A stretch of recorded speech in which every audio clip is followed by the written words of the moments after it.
unsur-unsur yang mikro ya. Ini bermanfaat bagi tanaman juga. Bakterinya sudah mulai aktif ini, tapi sudah cukup lah.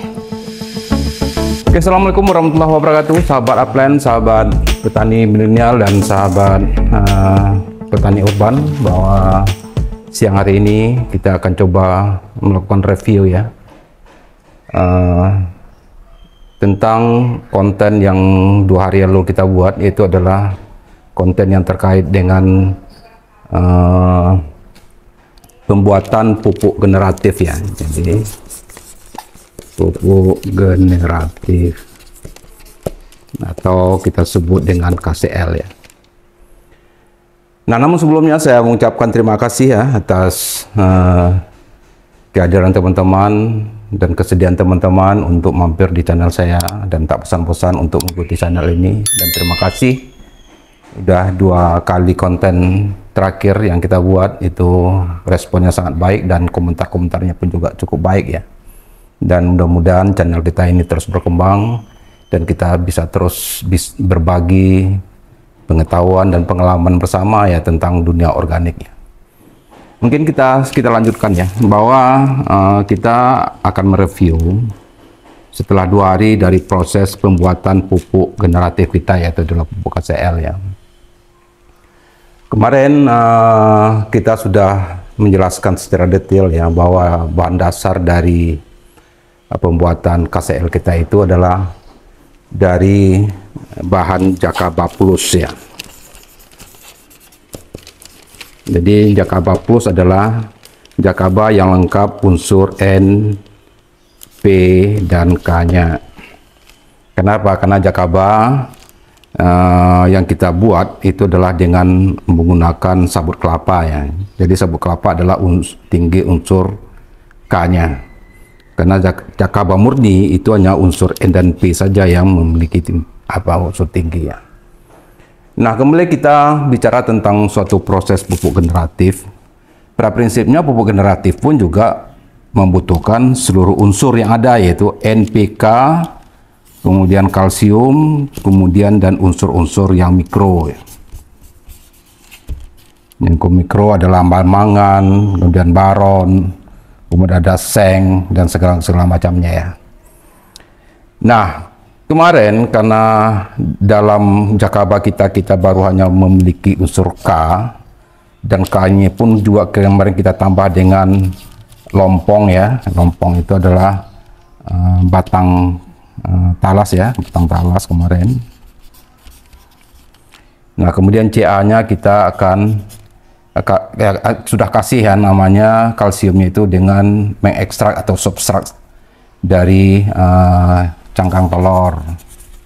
Cangkang telur kita urai dengan menggunakan karbit ya, yaitu kalsium kalsium karbita. Nah, namun proses ini belum bisa kita katakan jadi, atau walaupun kita telah mengurai proses ini, itu belum tentu seluruh dari apa yang kita lakukan ini akan berhasil. Terutama kita ingin mengambil beberapa unsur NP, K, dan Ca ini. Terutama adalah K dan Ca yang baru kita masukkan, dan termasuk unsur mikro ini. Kenapa? Karena dalam dunia dekomposisi, penguraian dari sebuah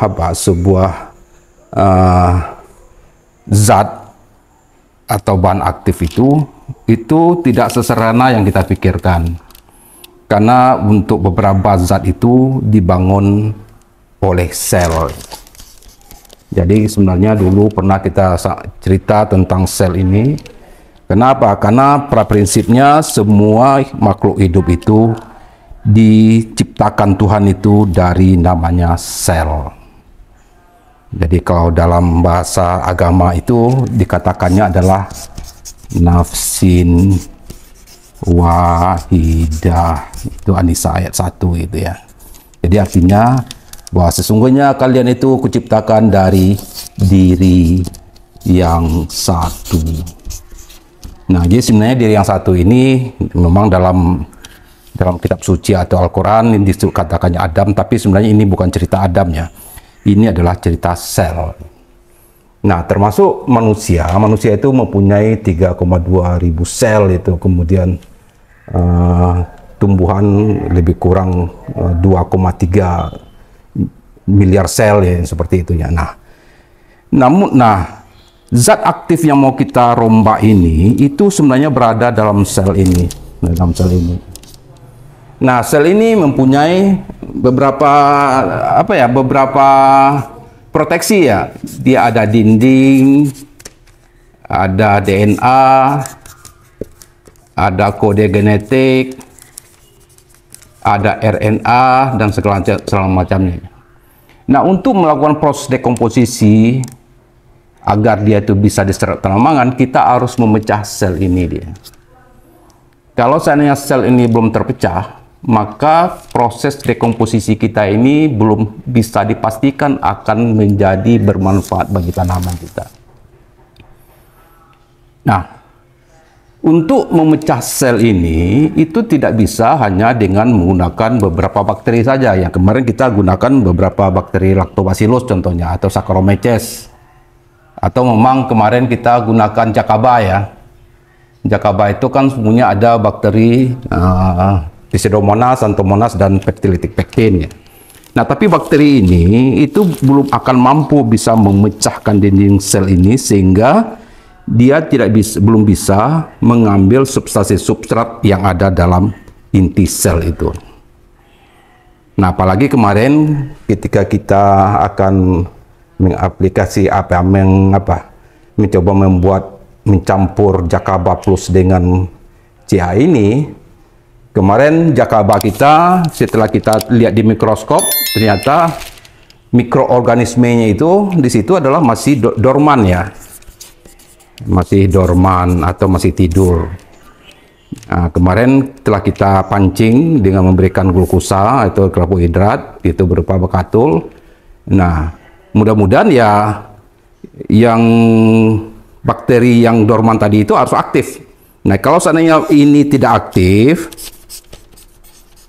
maka proses pembuatan KCl kita pasti akan gagal. Maka untuk itu kita harus pastikan ini, apakah Jacaba, bakteri yang adalah Jacaba yang kita tempatkan kemarin itu, yang telah kita pancing kemarin itu, masih aktif atau enggak. Kemarin kan kita lihat itu di mikroskop sama sekali tidak aktif. Bakterinya ada, yaitu Pectilitic pectin, kemudian Xanthomonas, kemudian Pseudomonas itu ada.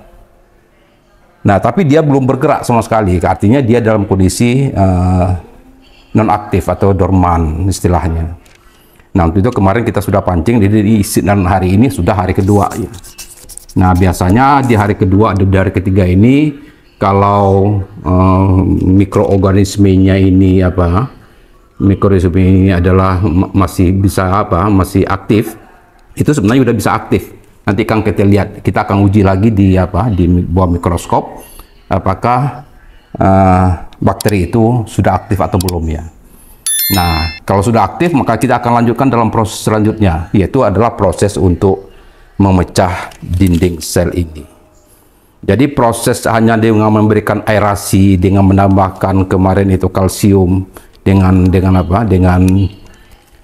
menggunakan karbit itu belum menjamin bahwa proses pemecahan dinding sel dari pupuk generatif kita ini akan jadi ya.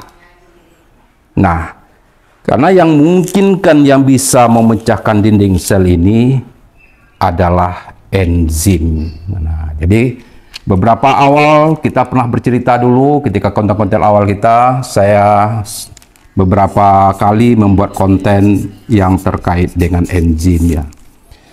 Kenapa kita fokuskan pada enzim? Sebenarnya yang memproses seluruh proses dekomposisi itu adalah enzim. Nah, jadi ini kan masih ada nih catatan saya waktu kita konten waktu lalu ya. Jadi saya jelaskan kepada kita semua waktu itu ketika kita bicara tentang masalah pembedah tanah ya. Nah, jadi ini. Nah, jadi enzim itu sebenarnya adalah molekul protein yang berfungsi sebagai katalis ya, mempercepat proses dari pemecahan dinding sel dalam proses biokimia. Jadi hanya enzimlah yang mampu untuk bisa memecahkan dinding sel itu. Nah, untuk bisa mempercepat proses pemecahan dinding sel itu, maka kita butuh enzim. Maka enzim itu adalah berfungsi sebagai katalisnya. Jadi kalau beberapa waktu yang lalu ketika pelatihan di Ponorogo dulu, kita sering membahas atau mendiskusikan tentang katalis. Itu dari teman-teman BSM ya, dari Pak Bayu Diningrat ya. Pak Bayu Diningrat telah menemukan katalis ya. Nah, katalis itu apa? Katalis itu adalah enzim ini. Enzim ini yang akan mempercepat dan memastikan pemecahan dinding sel itu terjadi. Tanpa pemecahan dinding sel itu, maka apapun yang kita buat, pupuk yang kita buat itu tidak akan maksimal untuk bisa gunakan untuk tanaman kita. Makanya beberapa waktu yang lalu saya selalu mempersiapkan enzim-enzim ini ya, sebagai katalis ini ya. Itu kita simpan. Nah, cuma masalahnya untuk mempersiapkan enzim ini itu butuh waktu yang tidak sebentar. Minimal kita harus membuat enzim itu selama 3 bulan.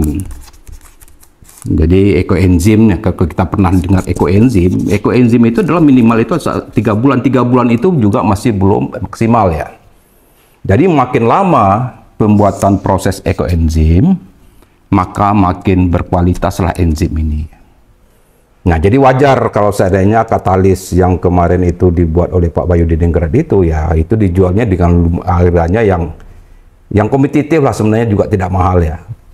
Karena rata-rata enzim yang dibuatnya itu adalah di atas 3 atau 4 tahun ya.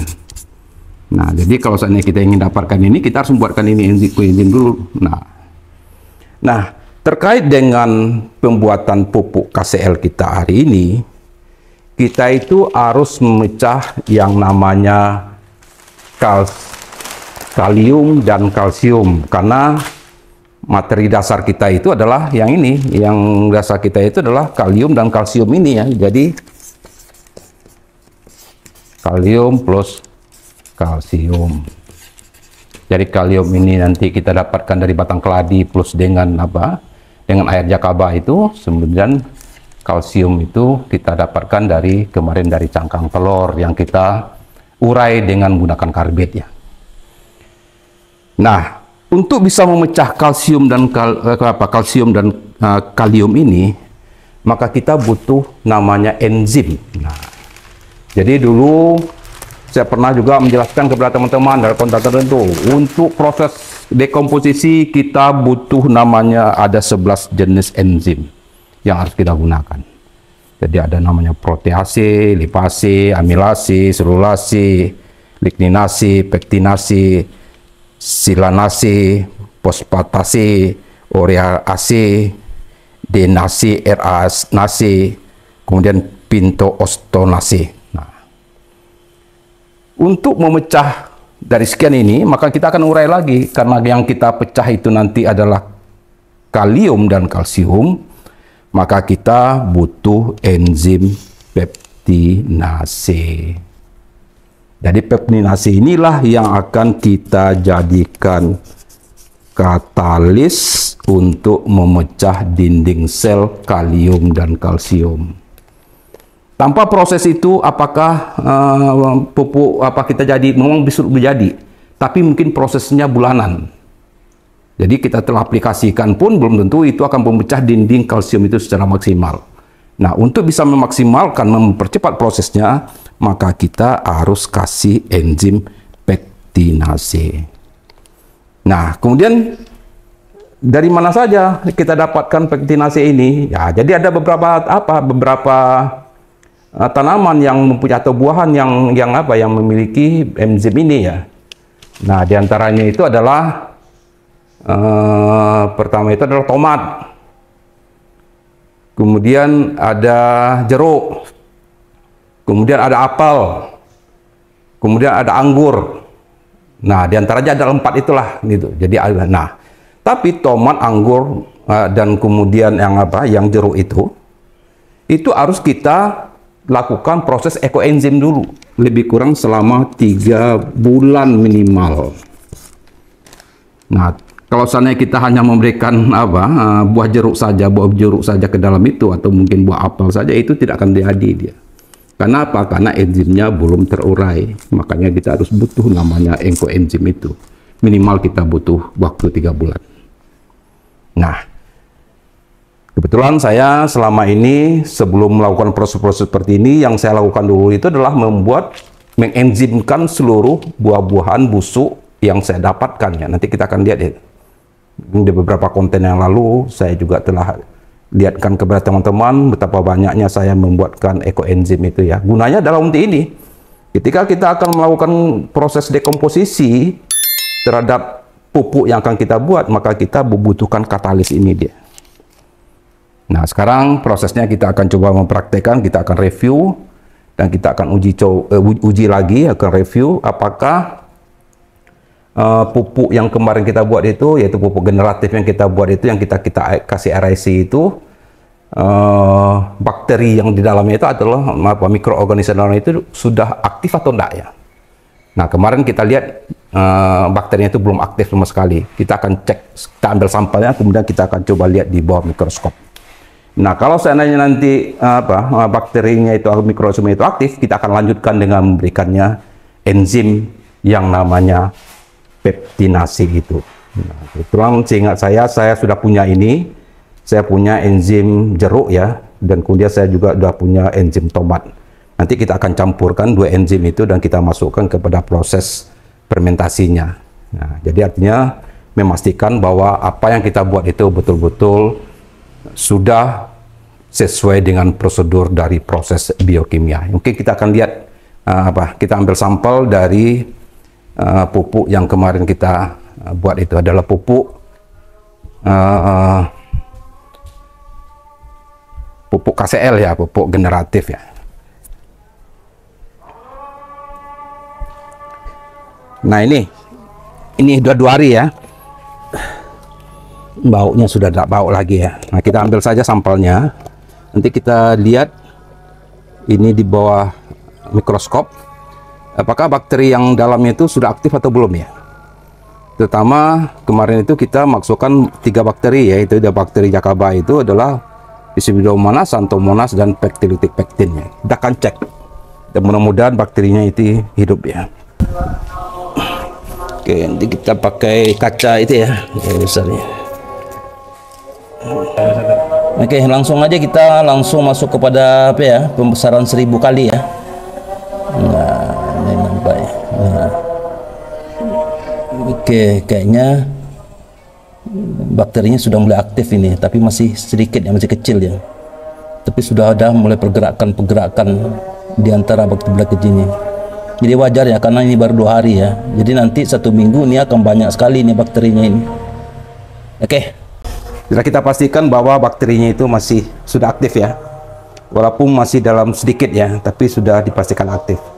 Nah, kemudian langkah kita selanjutnya adalah kita akan memasukkan enzimnya agar kalium dan kalsium yang dalam proses tadi itu bisa maksimal. Karena enzim tadi itu adalah sebagai fungsinya sebagai katalis ya. Nah, tadi enzim yang kita gunakan adalah enzim ini ada beberapa enzim yang telah saya buat ya. Nanti makanya saya telah buatkan beberapa bulan yang lalu. Jadi ketika kita butuh ya, kita tinggal ini ada toge tadi, ini ada semangka, ini ada jeruk ya. Jadi yang kita butuhkan tadi, yang pektin tadi adalah jeruk ya, pektinase yang kita butuhkan. Satu lagi jeruk, tomat ya, satu lagi ya tadi ya. Yang mempunyai pektinase itu adalah jeruk dan tomat. Ini tomat, ini tomat. Oke, 2 enzim aja kita buat, masukkan. Oke, kalau gitu kita tinggal nyampurkan saja. Ini sudah asar ya, jadi pas kita selesai cepat ya. Ini enzim, jadi kita ambil setengah liter saja, atau maksimal 1 liter ya, 1 liter aja per itu. Jadi 1 liter enzim tomat kita masukkan ke dalam ini. Karena ini campurannya kemarin ada 10 liter ya. Kayaknya dengan 1 liter udah cukup enzim ini ya. Nanti kita masukkan saja. Kemudian enzim jeruk. Ini enzim jeruk juga mengandung pektinase. Jadi sebenarnya semakin banyak enzim yang kita masukkan, pektinase yang kita masukkan, semakin makin bagus ya. Tapi kebetulan karena kita hanya punya 2 ini, ya, maka 2 ini saja yang kita masukkan ya. Mudah-mudahan ini sudah cukup lah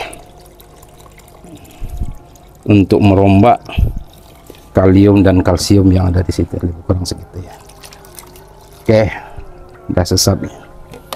Jadi artinya bakterinya sudah hidup, kemudian enzimnya nanti akan bekerja dengan bakterinya ya. Mungkin seminggu kemudian atau 5 hari atau 7 hari kemudian nanti ini bisa kita aplikasikan ya. Oke, demikian saja review kita sahabat petani semua. Mudah-mudahan proses yang kita lakukan ini menjadi inspirasi bagi kita, menjadi pelajaran bagi kita semua, menjadi sharing pengalaman bagi kita semua. Ternyata dari apa yang kita diskusikan hari ini, untuk membuat sebuah pupuk yang betul-betul organik itu kadang-kadang tidak sesimpel yang kita pikirkan. Karena ada proses atau prosedur yang kita ikutkan ya, dan prosedur itu adalah merupakan hukum alam yang kita sebut dalam bahasa agamanya dengan sunatullah. Oke, demikian saja. Wabillahi taufiq wal hidayah. Assalamualaikum warahmatullahi wabarakatuh. Sehat dan sukses bagi kita semua. Sampah yang ampas kelapa ini proteinnya juga masih ada ya, seratnya masih tinggi, lemaknya juga masih ada. Ya kan, magotnya sudah ada kan. Nah, lagi.